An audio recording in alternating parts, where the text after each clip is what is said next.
இன்னைக்கு காசால இத்தனை லட்சம் மக்கள் சாப்பாடு இல்லாம பசியால சாகுறதுக்கு காரணமா இருக்கிற இஸ்ரேல் 1946 வரைக்கும் ஒரு நாடே கிடையாது. 28,000 சதுர கிலோமீட்டர் பரப்பளவுல 1.9 மில்லியன் மக்கள் தொகை கொண்ட ஒரு நாடுதான் பாலஸ்தீனம். 1946ல பல நாடுகள்ல இருந்து வந்த 6 லட்சம் யூதர்கள் மேலை நாடுகளின் உதவியோடு அந்த மக்களை அடித்து துரத்தி ஒரு சிறிய பகுதியை இஸ்ரேல் அப்படின்னு ஒரு நாடா உருவாக்குறாங்க. அத மேலை நாடுகளும் உடனே அங்கீகரிக்கிறாங்க.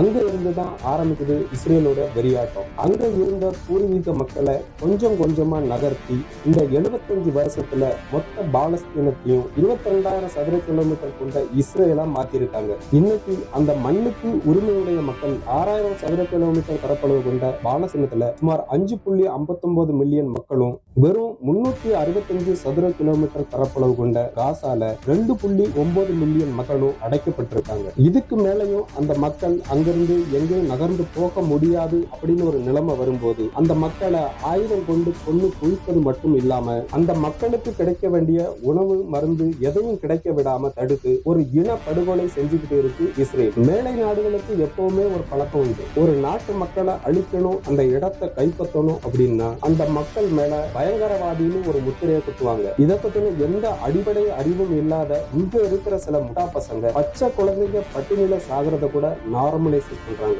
பயங்கரவாதத்துக்கு ஆதரவு கொடுத்தா சாகத்தான் வேணும் அப்படின்னு. உங்களுக்கெல்லாம் புரியும்படி ஒரு சின்ன கதை சொல்றேன். இன்னைக்கு நாம 8 கோடி மக்கள் தொகையோட 1,30,000 சதுர கிலோமீட்டர் பரப்பளவுல தமிழ்நாட்டுல வாழ்ந்துட்டு இருக்கோம். கிட்டத்தட்ட 1.5 கோடி பேரு வடக்குல இருந்து வந்து இங்க வேலை செஞ்சுக்கிட்டு இருக்கானுங்க. இன்னும் ஒரு 50 வருஷம் கழிச்சு அவனுடைய மக்கள் தொகை ஒரு 15 கோடியா அதிகரிச்ச அப்புறம் நம்மளை எல்லாம் சென்னையில இருந்து கொஞ்சம் கொஞ்சமா நகர்த்தி கன்னியாகுமரியில வெறும் 1,700 சதுர கிலோமீட்டர் பரப்புக்குள்ள கொண்டு போய் அடைச்சு நம்மளோட வீடு நிலம் எல்லாத்தையும் புடுங்கிட்டு நமக்கு கிடைக்க வேண்டிய சாப்பாடு மருந்து எல்லாத்தையும் தடுத்து நிறுத்தி அழிச்சா நாம என்ன பண்ணுவோம்? அப்ப அதோட பேர் என்ன? அவ்வளவு வெள்ளக்காரன் நம்மளை ஆட்சி செய்யும் போது சுதந்திரத்துக்காண்டி போராடின அத்தனை பேரையும் அவன் பயங்கரவாதின்னு தானே சொன்னான்.